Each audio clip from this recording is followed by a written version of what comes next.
السلام عليكم ورحمة الله وبركاته. ازيكم يا احلى واغلى ناس في الدنيا؟ عاملين ايه؟ يا رب تكونوا بخير وتكونوا كده في اسعد اوقات حياتكم. قبل اي حاجة ما تنسيش اشتراك في القناة لو انت لسه مش مشتركة، وفعلي الجرس عشان ان شاء الله يوصلك مني كل جديد. وطبعا مرحب بالناس الجديدة اللي اشتركت عندي في القناة، شكرا ليكم بجد، منوريني. ويلا بينا دلوقتي حالا نبتدي الروتين بتاعنا. وروتين النهاردة روتين كده خفيف وبسيط وتشجيع برضو في نفس الوقت، كملي للآخر. بجد هتاخدي طاقة إيجابية وهتحسي إن شغل البيت وحياة البيت كده حاجات بسيطة وسهلة، تقدري إن انتي تقومي تعمليها بسرعة وتنجزي كل اللي وراكي. يلا بينا نبدأ الروتين بتاعنا. اول حاجه كده لازم تقولي الدعاء اللي هو اللهم اخرجني من حول وقوتي الا حولك وقوتك. بجد يا بنات الدعاء ده حلو جدا جدا جدا، بيخليكي لو عندك شغل البيت كتير قوي هتخلصيه بسرعه وتخلصيه وتنجزيه، وتلاقي اليوم بتاعك كده مليان بركه، وهتخلصي وانت لسه مش تعبانه او مش مرهقه ومش مضغوطه. هتحسي قد ايه ان انت مرتاحه. فاول حاجه كده تعمليها في بدايه يومك ان انت تستعيني بربنا، استعيني بربنا طول ما انت ماشيه في البيت، تستغفري، تصلي على النبي كتير. فاهمه؟ تقولي كده المعوذتين وانت بتشتغلي، دايما كده لسانك يكون رطب بذكر الله. هتلاقي ربنا بيعينك وبيقويك، ولو قدامك ايه صعب هتعديه باذن الله. روتين النهارده اول حاجه ابتديت بيها المطبخ بتاعي. طبعا قبل الفطار لقيت حاجات العشاء، فقلت انا لازم اقف اعملها. وطبعا زي ما انتم ملاحظين ان حاجات قليله، وكمان مش بس كده، لا ده الحوض شكله نظيف. وبرده دي يعني اهم حاجة لازم تحطها في بالك، ان الحوض بتاعك دايما يكون نظيف. هتحسي قد ايه براحة نفسية. ولو عندك مواعين مش هتحطي في بالك ان انت المطبخ مكركب او كده، لا خالص. انت اول باول نضفي الحوض بتاعك، ادعكي كده بالسلكة دايما، ودايما نضفي الرخامة بتاعتك والأرضيات، ده أساسي أساسي كل شوية لازم تعملي كده. لو لقيتي حاجة فيهم مش متظبطة ظبطيها، ولو مواعين موجودة مش هيفرق معاكي، بس شكل المطبخ عموما يكون نظيف وحلو وريحته حلوة، ده بجد اللي هيفرق في نفسيتك جدا. هنا بقى كده بدأت أخلص اهو أشطب المطبخ بتاعي قبل الفطار، يعني قبل ما أعمل فطار. صحيت كده بدري نص ساعة تقريبا، وأقل من نص ساعة كمان كنت خلصت الكام حاجة الموجودين في الحوض، وظبطت الحوض وهو نضيف دعكته تاني. أهم حاجة كده فاهمة، تحسي كده إن الحاجة بتبرق حواليك، وتحسي قد إيه براحة نفسية كده وانت واقفة في المطبخ بتاعك. بس يا بنات فانتي لازم تعملي كده. طب ده فايدته ايه؟ فايدته في كل حاجة في حياتك، ان انتي لما تقفي في المطبخ مرتاحة هتعملي الاكل وانتي مزاجك حلو، ولادك هياكلوا هما مبسوطين، مش هتتعصبي عليهم عمالة على بطال. البيت لما بيبقى مكركب، بالذات المطبخ او والله البيت كله لما بيكون مكركب، بيبقى فعلا اعصابك تعبانة، بتبقي مخنوقة، وطلع عصبيتك دي على ولادك، وهما يا عيني ملهمش ذنب في حاجة. يعني هما اكيد اطفال صغيرين او حتى كبار، ملهمش دعوة اذا كنت انتي نفسيتك تعبانة بسبب البيت ولا لا. فانت اهم حاجة كده ان انتي رتبي افكارك ورتبي يومك، وشوفي انتي هتبتدي تعملي ايه. آم، وابدأي ان انتي شوفي هتبدأي بايه، وابدأي ظبطي نفسك واشتغلي يلا في بيتك. هتحسي قد ايه مرتاحة نفسيا. بطلي العصبية اللي عمالة على بطال دي، ملهاش يعني ايه، ملهاش لازمة، ملهاش ان هي تعمل جو متوتر وخلاص. وولادك في نفس الوقت ملهمش ذنب في اي حاجة. لأ، خدي نفس كده وارتاحي، واعملي المشروب المفضل بتاعك، سواء بقى قهوة ولا أي حاجة بتحبيها. بس لازم راحتك النفسية مهمة جدا لولادك، مهمة جدا ليكي انتي، لصحتك انتي، لحياتك انتي الأول تكوني مرتاحة عشان تعرفي تريحيهم كلهم. بكرة الجمعة ان شاء الله حاولي ان انتي كده تشغلي بخور في البيت، مع صوت القرآن الصبح مهم جدا. قد ايه هتحسي ان انت مرتاحة، جو البيت كده يبقى هادي. حاولي ان انت تتفقي ان انت وولادك تتكلموا بصوت واطي شوية. انت الاول ابدأي بنفسك، قولي لا انا هبدأ بنفسي ان انا اتكلم كده، ان انت تتكلمي بصوت واطي، يعني فاهمين؟ فاهمه ان انت خدي يوم كامل كده مع نفسك، ان انت اخده عهد على نفسك النهارده ان انا هتكلم بصوت واطي، مش هزعق مش هتعصب، تون صوتي مش هيعلى. وبعد ما تنفذي ده على نفسك وتطبقي على نفسك لمدة يوم واحد، هاتي ولادك واتفقي معاهم، قولي لهم احنا كلنا هنتكلم بصوت واطي، مش هنعلي صوتنا. ملوش لازمة ان احنا نتكلم بصوت واطي وصوتنا يعلى والجيران تسمعنا واللي في الشارع يسمعنا وكله يسمعنا. ليه مش مستاهلة. فاتفقي معاهم وقولي لهم ده اتفاق ما بيننا، واللي هيخلى بالاتفاق ده هيدفع جنيه. وهنحطه في حصالة البيت. بجد حلوة أوي الاتفاقات دي، وهتعملوا ما بينهم كده روح تشجيعية وحية، وغرسي دايما جواهم كده حاجات حلوة، بالذات لو هما بنات. البنت ما ينفعش دايما تقنعي بنتك ان ما ينفعش نعلي صوتنا، ما ينفعش حد يسمع صوتك. الحاجات دي حلوة قوي، ونفذيها بقى ايه على بقية مبادئ تانية. مثلا انت عايزة تغرزيها في ولادك، اللي هيحفظ آية النهاردة، اللي هي المكافأة عندي، اي حاجة بقى حلوة بقى. شوفي بقى انت عايزة تعلموهم ايه، بس دايما يروح التعاون كده ما بينكم. وشوفي عادة سلبية عايزين تبطلوها، وتعاونوا برضو ان احنا نبطلها كلنا مع بعض. آآ الحاجات دي بتبقى حلوة أوي، أوي، أوي، أوي، وبتدّي للأطفال كده حاجة تشجيعية، وبتبقى جميلة جدًا، بالذات لمّا يكون بالاتفاق ما بينكم كلّكم. مثلًا إحنا هنتفق النهارده إن ما حدّش يفتن على التاني، واللي هيفتن هناخد برضه منّه جنيه وهنزعل منّه، لكن اللي مش هيفتن لأ، ده كده ربنا وسيدنا محمد هيحبه. حاولي إن أنتِ تشجّعي دايمًا على الحاجات الحلوة، المبادئ الجميلة اللي بدأنا نحس إنها خلاص ما عادتش موجودة. برضه بكرة الجمعة بافكّرِك إن أنتِ ابدئي يومِك بالقرآن. دايمًا افتحي على صلاة الجمعة تلفزيون بتكون موجودة طبعًا وبتُذاع مباشرةً، فدايمًا حسّسيهم بأجواء إن يوم الجمعة ده يوم مختلف أوي عن أي يوم، يوم ليه روحانيات. ولو معاكِ صبيان خلّيهم يستحموا ويلبسوا لبس نضيف وحلو وينزلوا يصلّوا. شجّعيهم دايمًا على العادات اللي إحنا بدأنا نحس إن هي ما عادتش موجودة، ما عادتش خلاص يعني إيه. وإحنا صغيّرين العادات والتقاليد دي كانت حلوة أوي، وفاكرينها لغاية النهارده بكل تفاصيلها، غير دلوقتي ولادنا خالص. يعني دلوقتي مثلًا إيه، أطفال بتصحى الساعة 02:00 و03:00 بعد صلاة الجمعة، ما يعرفوش النهارده الجمعة، أو مش حاسين قد إيه بقيمة اليوم ده، وإن اليوم ده عظيم عند ربنا وعيد في السما والملايكة بتحتفل بيه. فلأ، نبتدي كده نرجّع كده القيم بتاعتنا والعادات بتاعتنا، خصوصًا إن المدارس قرّبت وخلاص كده هنصحى بدري. فصحّيهم بكرة بدري مع يعني إيه بدري شوية كده على الساعة 09:00، 10:00، وحسّسيهم وكلّموهم عن يوم الجمعة، وإن في ساعة استجابة، وتعالوا نستغفر، تعالوا ندعي لحاجة إحنا كلّنا نِفْسنا فيها، كده. هنا بقى في المقطع ده كنت باعمل فطار، وفطار حلو جدًا، جدًا، جدًا، كلنا بنحبه، ويعني إيه بنكرره كل فين وفين بصراحة. يعني بما إن الحاجة بقت غالية، والبيضة أصلًا بقت ب5 جنيه، والبلوبيف بقى مش عارفة بكام، ب100 جنيه تقريبًا، ما أعرفش والله بالضبط. بس قُلت النهارده كده بما إنه يوم إجازة، أحاول كده أروّق عليهم شوية بالمتاح في إيديّا. يعني مش هاكلّف نفسي، ومش هاتعب نفسي، مش هارهق نفسي. هي حاجات بسيطة وموجودة في البيت، أضبّطهم وأدلّعهم. يا دوبك بيضتين على شوية بلوبيف، وعملت لهم أحلى بيض بالبلوبيف.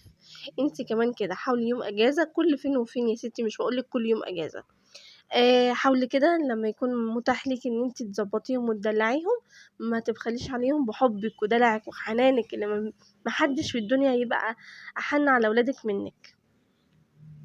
فكان بصراحة فطار حلو أوي، وكان فاتح نِفسنا واتبسطنا جدًا، جدًا، جدًا، لإنه تغيير. يعني حاولي إن أنتِ تغيّري دايمًا، ما يبقاش روتينِك في الأكل دايمًا حاجة واحدة. بس هنا كده ولّعت البوتاجاز بتاعي، وحطيت المقلاية وعملته، كان وهم. وكمان هتشوفوا كمان شكله كمان يعني إيه، شكله كده يفتح النِفس. فلو وصلت لغاية هنا ما تنسيش اللايك، أهم حاجة اللايك. استعديتوا للمدارس والّا لسه؟ جبتوا حاجة المدارس والّا لسه؟ من رأيي إن أنتِ ضبّطي طبعًا خلاص ولادِك، خلاص أكيد اللي جاب يعني.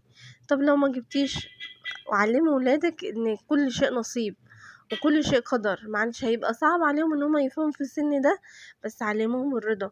لمّا يكونوا راضيين وعارفين إن شاء الله ربنا هيكرمهم في يوم من الأيام، هيعيشوا مرتاحين. آمم وعوّدي نَفْسِك إن أنتِ حوّشي حاجة بسيطة، جنيه، هاتي حصّالة وحُطّي جنيه فيها كل يوم. يا ريت نعمل الحصّالة دي لرمضان إن شاء الله بإذن الله، بحيث إن ييجي علينا رمضان وإحنا محوّشين. تعالوا نعملها إن شاء الله في الفيديو الجاي، هاعملها معاكم، ويالّا بينا نعمل الحملة دي بقى كده، نبقى من أوائل الناس على اليوتيوب اللي نعمل حصّالة، وكل يوم نحُط فيها مبلغ بسيط. عايزة تحُطّي جنيه، 5 جنيه، براحتك، المتاح ليكِ والأنسب ليكِ. بس تعالوا نبتدي بقى من دلوقتي، بحيث لمّا ييجي علينا رمضان يبقى معانا خير كده، نعرف نجيب لولادنا أي حاجة، أي حاجة نفرّحهم بيها، لعبة، shoes، أي حاجة. فان شاء الله باذن الله نبتدي الفكره دي من الفيديو اللي جاي ان شاء الله باذن الله، يا رب باذن الله. من غير مقاطعه ان شاء الله، على طول نعمل الفكره دي ان شاء الله الاسبوع الفيديو الجاي. بحيث ان احنا نكون مستعدين للمناسبه الجايه، نكون مستعدين للايام الجايه، ما نجيش ساعتها ونتزنق، لا نبقى عارفين ان شاء الله ان احنا عاملين حسابنا بأبسط حاجة. بس والله المستعان، وربنا يا رب يفرجها على الناس، ودايما نلتزم كده الاستغفار، ان ربنا يجعل لنا من كل هم فرج بإذن الله يا رب. بصوا بقى يا جماعة، دلوقتي في مداخلة قوية جدا، معرفش مين زوجي عايز يقول كلمتين، مش عارفة عايز يكمل انا عايز اقول كلمتين كمان الروتين، وابن يحيى برضو نفس الكلام. طب نبتدي بمين؟ نبتدي بمحمد. لا نبتدي مساء الخير يا جماعة، يا رب تكونوا بخير. ازاي حضراتكم؟ طبعا بنشكركم جدا على متابعتكم للقناة، وانا مش عارف لحد وقتنا هذا انتوا بتتابعوا ايه، يعني مش فاهم بصراحة، بس بشكركم طبعا من قلبي. ايه ده؟ طبعا الاكل اللي انتوا بتشوفوه ده يعني اشتغالة من هنا للسنة الجاية. طبعا ده الفطار اللي انت اكلته الصبح، الحاجات دي بتتحرق اكتر من مرة اكتر من مرة وبندفع والله وبنصرف ابدا. وانا طلع عيني يا جماعة بسبب القناة دي، واحنا مش بنكسب منها اي حاجة خالص، احنا بنصرف بس. وطبعا يعني احنا في امل ان احنا نبقى حاجه، بس ما فيش اي حاجه خالص، وانا مش شايف ان مش منبئه بالخير. من فضلكم حد يقنعها، حد يقنعها يا جماعه، الموضوع بسيط جدا سهل. شوف بقى شغل بيتها، تشوف بقى شغل جوزها يعني. وانا بشكركم جدا، انا بشكركم جدا، شكرا. كمان عايز اقول، انا ما قلتش. بصوا يا جماعه، هو افضل لايك لكن اوحش لايك يا جماعه. لكن انا عايز اقول كلمتين ايه هي كلمتين؟ ان البيت ده احنا بنصرف باكتر مره وبيتحرق ب100 مرات، والاكل ده طعمه وحش وبيتحرق جدا. ايه الكذب ده؟ خلاص اتحرق 100 مرات. اتحرق 100 مره؟ ايه انتوا؟ ايه ده؟ شكرا يا جماعه، وربنا يبارك لكم في صحتكم، ولا تعملوا لايك ابدا، نصايح بس ليها كده، ولا اشتراك ولا وقفوا لايك. القناه، قول لها كده وقفوا القناه، حرام عليكم بجد، وقفوا القناه، يلا وقفوا القناه. طبعا زي ما سمعتوا كده، اكبر ناس داعمين ليا، واكبر ناس بتشجعني، واكبر ناس واقفين في ظهري، يعني شايفين الكلام، شايفين التشجيع يا جماعه. اتعلموا تشجعوا الناس اللي انتوا بتحبوهم وعايشين معاكم، اللي انتوا بتاكلوهم وتشربوهم دايما، اللي انتوا تعبانين عشان خاطرهم. شايفين كنت بقول لكم ايه اول فيديو؟ ما تعليش صوتك وصوتك يكون واطي. شوفي انا بعلمك، شوفوا هما بيعملوا ايه، شايفين؟ لا طبعا هما بيهزروا والله، يعني هما دمهم خفيف، يلا سيبوهم بقى يعني ياكلوا عيش كده في الفيديو. ماشي. والله يا جماعة، والله انا عامله لهم الفطار ده زي الفل الصبح، واكلوا منه وكانوا مبسوطين جدا. ما تصدقوش الكلام اللي هم قالوه ده، يعني شايفينه عامله كوبايتين الشاي وحاطه لهم جبنه وعيش وحاجه، يعني اخر روقان. ده كده يا جماعه فطار الصبح. ايه انا كده غلطت في حاجه؟ ولا اتحرق ولا جراله اي حاجه، وزي الفل والله، وكان طعمه جميل جدا. فشجعوني انتوا بقى، وقفوا جنبي بقى، واكتبوا لي كده لايكات وكومنتات وحاجات حلوه كده بقى. ما يبقاش كده من كله يا جماعه، لازم الاقي حد بيشجعني شويه. اوعوا تسمعوا كلامه ان هو بيقول لكم اقفل القناه، ده انا تعبانه فيها والله. يلا تعالوا انتوا افطروا معايا، تعالوا انتوا، خساره تعبي معاهم اصلا.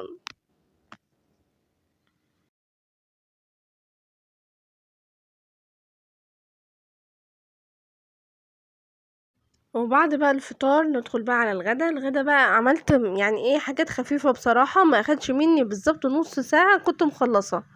جبت الاول لحمة مفرومة وتبلتها وعينتها في التلاجة لغاية لما عملت المكرونة. عملتها كده من غير ايه مسلوقها.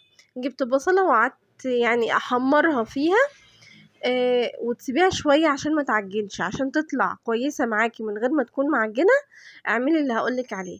هاتي البصلة، حطي شوية زيت، سيبيها تدبل حاجة بسيطة، وتحطي كيس المكرونة وتقعدي تقلبي. عارفة انت ايه؟ تخليها كده تنشف شوية وتتحمص في البصلة والزيت. هتبقى حلوة جدا جدا جدا. ما يعني ايه، واقعدي قلبي فيها لغاية لما تحسي ان لونها كده، المكرونة نفسها بقى لونها ايه، دهبي شوية. كده انت بتنشفيها، ما بتخليهاش تشرب ميه كتير، فبتبقى ايه المكرونه الواحده بوحدتها. وهتشوفوا في نهايه الفيديو شكلها عامل ازاي، بجد كان تحفه حلوه قوي. بصوا بقى، بعد ما خلصت الخطوه دي، حطيت الصلصه. تقعدي تقلبي الصلصه فيها لغايه لما ايه برضو تحمصيها في الصلصه، تحس كده ان خلاص شربت لون الصلصه. تقعدي تقلبي شويه حلوين كده. شايفين كلها كده بقت احمر واخدت من لون الصلصه. حلوه جدا جدا يا بنات، هتطلع ناجحه معاكي. وحلاوتها والميزه اللي فيها ان انت بتعمليها وانت مستعجله، مفيش 10 دقايق بتخلص. بعد كده بقى بتحطي كميه الميه يعني يا دوبك تغطيها، ما تحطيش ميه كتير. شايفين يا دوبك انا غطيتها. وبعد كده الملح والفلفل بتوعك بس. هنا بقى كنت صبعت الكفته وحطيتها في كوبايه ميه، ورشيت عليها شويه زيت كده من فوق عشان ايه، تبقى حلوه.